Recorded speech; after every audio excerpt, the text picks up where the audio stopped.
Sejarah yang tidak boleh dilupakan oleh kita semua.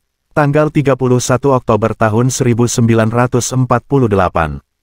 Muso dieksekusi di Desa Niten, Kecamatan Sumoroto, Kabupaten Ponorogo. Sedang MH, Lukman dan Nyoto pergi ke pengasingan di Republik Rakyat China (RRC). Akhir November tahun 1948, seluruh pimpinan PKI Muso berhasil dibunuh atau ditangkap, dan seluruh daerah yang semula dikuasai PKI berhasil direbut, antara lain 1.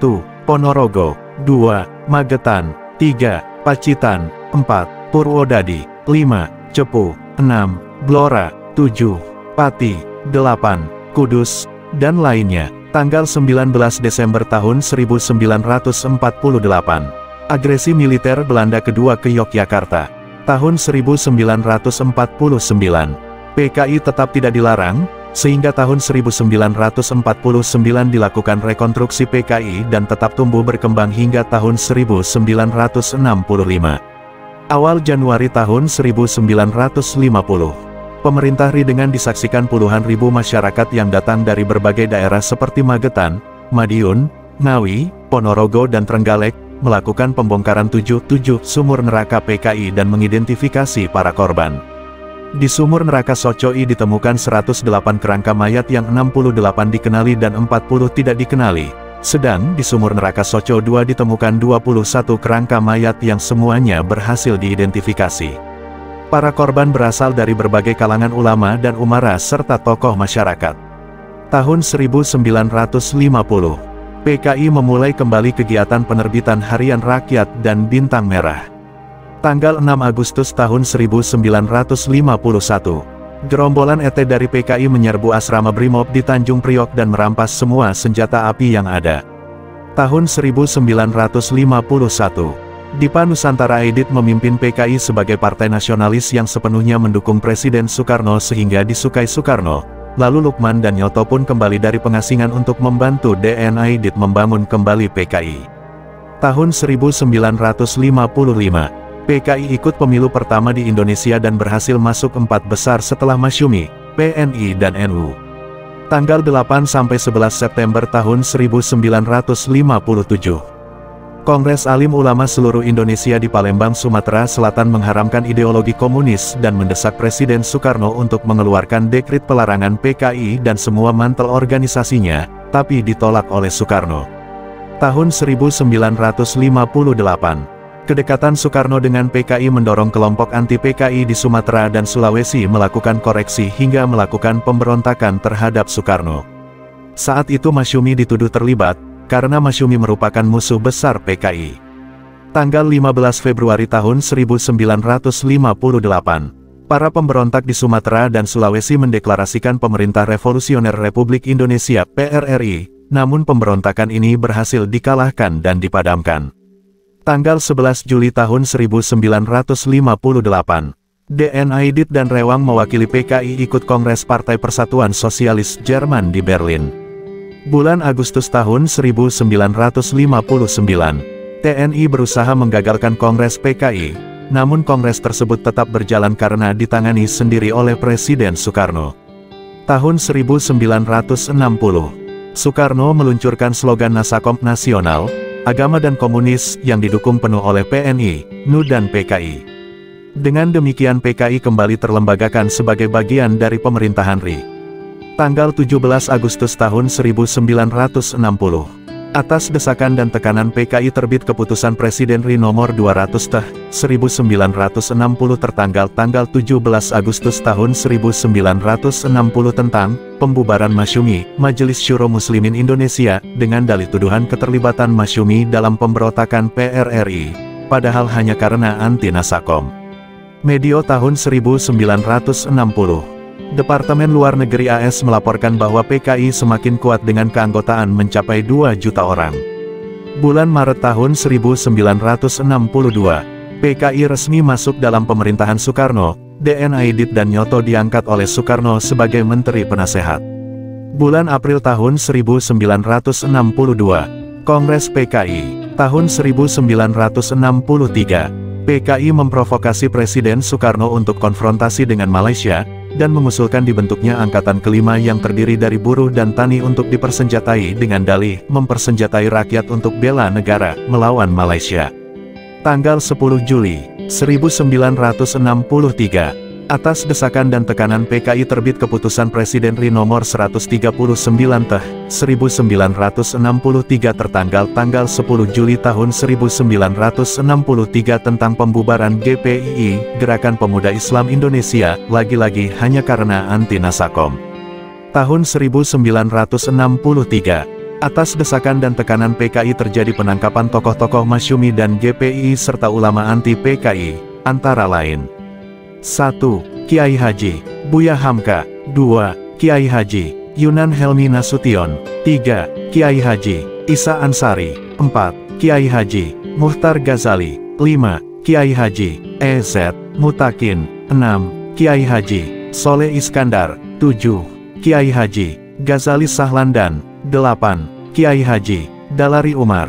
Bulan Desember tahun 1964. Khairul Saleh pimpinan Partai Murba Musyawarah Rakyat Banyak yang didirikan oleh mantan pimpinan PKI, Tan Malaka, menyatakan bahwa PKI sedang menyiapkan kudeta. Tanggal 6 Januari tahun 1965. Atas desakan dan tekanan PKI terbit Surat Keputusan Presiden RI Nomor 1 Koti 1965 tertanggal tanggal 6 Januari tahun 1965 tentang pembekuan Partai Murba dengan dalih telah memfitnah PKI.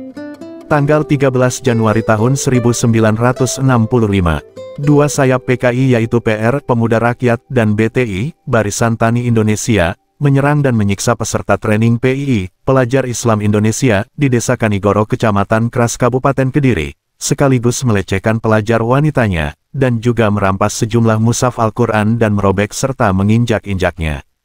Awal tahun 1965, PKI dengan 3 juta anggota menjadi partai komunis terkuat di luar Uni Soviet dan RRT. PKI memiliki banyak ormas, antara lain, SOPSI, Serikat Organisasi Buruh Seluruh Indonesia, Pemuda Rakyat, Gerwani, Gerakan Wanita Indonesia, BTI, Barisan Tani Indonesia, Lekra, Lembaga Kebudayaan Rakyat, dan HSI, Himpunan Sarjana Indonesia. Tanggal 14 Mei tahun 1965.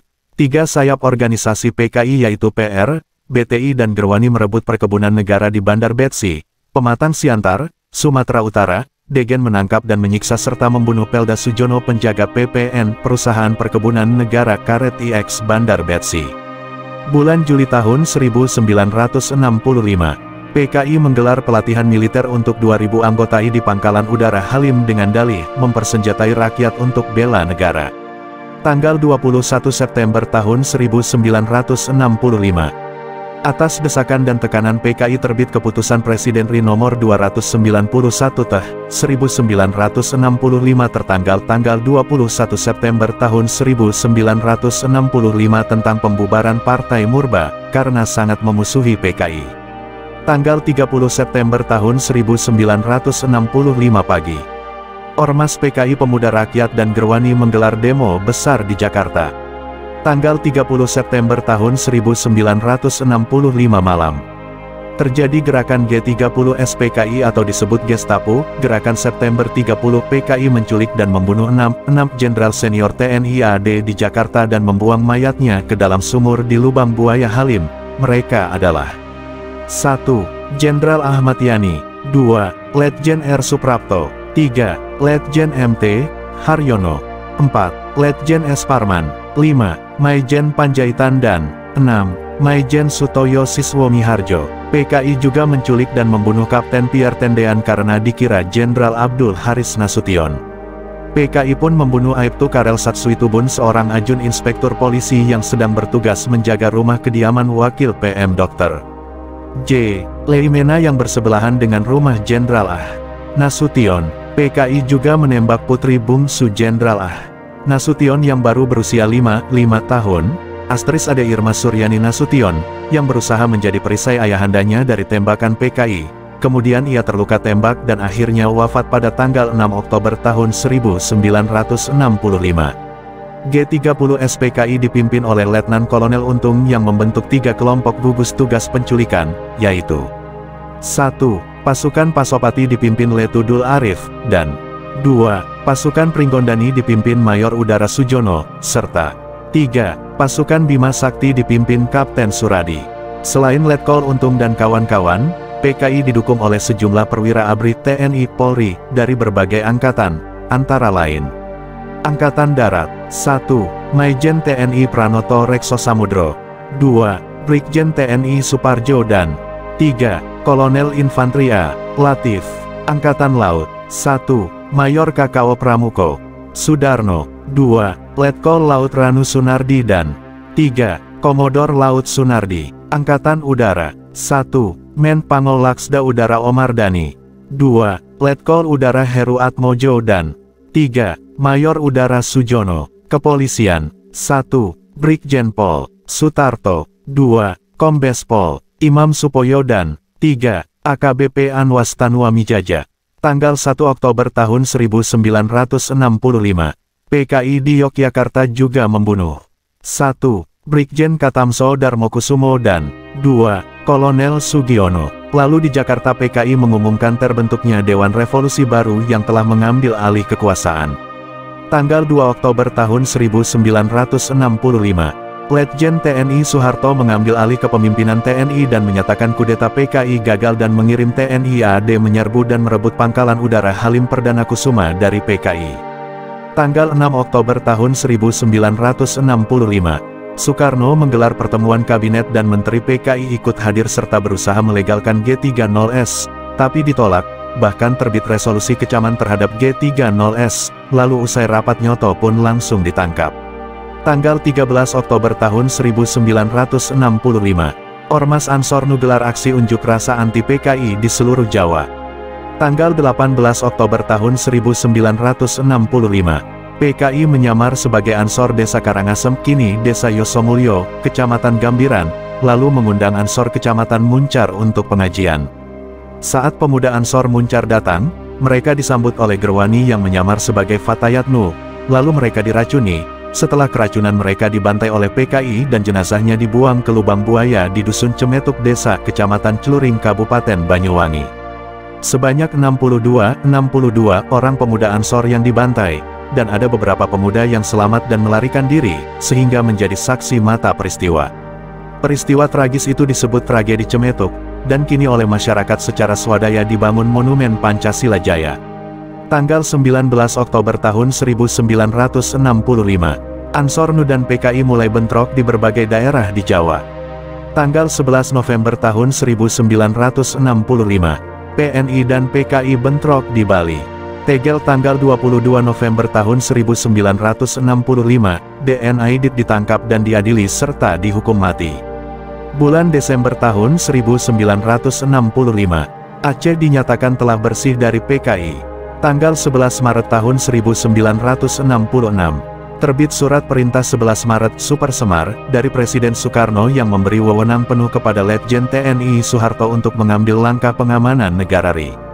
Tanggal 12 Maret tahun 1966, Soeharto melarang secara resmi PKI.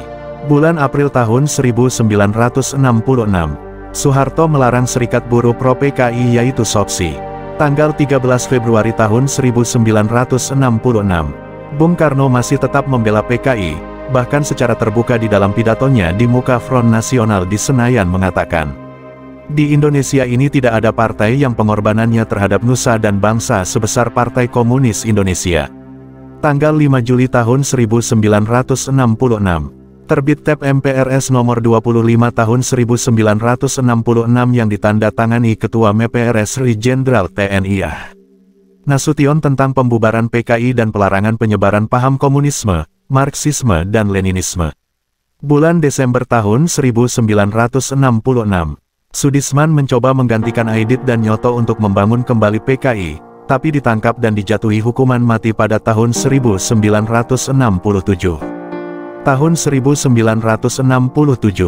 sejumlah kader PKI seperti Rewang, Poloan Hutapea dan Ruslan Wijaya Sastra, bersembunyi di wilayah terpencil di Blitar Selatan bersama kaum tani PKI. Bulan Maret tahun 1968, kaum tani PKI di Blitar Selatan menyerang para pemimpin dan kader NU, sehingga 60 orang Nu tewas dibunuh. Pertengahan 1968, TNI menyerang Blitar Selatan dan menghancurkan persembunyian terakhir PKI. Dari tahun 1968 SD 1998. Sepanjang Orde Baru secara resmi PKI dan seluruh mantel organisasinya dilarang di seluruh Indonesia. Degen Dasar TEP MPRS nomor 25 tahun 1966. Dari tahun 1998 SD 2015. Pasca Reformasi 1998, pimpinan dan anggota PKI yang dibebaskan dari penjara, beserta keluarga dan simpatisannya yang masih mengusung ideologi komunis, justru menjadi pihak paling diuntungkan, sehingga kini mereka merajalela melakukan aneka gerakan. Pemutarbalikkan fakta sejarah dan memposisikan PKI sebagai pahlawan pejuang kemerdekaan RI. Sejarah kekejaman PKI yang sangat panjang, dan jangan biarkan mereka menambah lagi daftar kekejamannya di negeri tercinta ini. Semoga Tuhan YME senantiasa melindungi kita semua. Bagikan sejarah ini, jadikan pelajaran, buat generasi yang akan datang.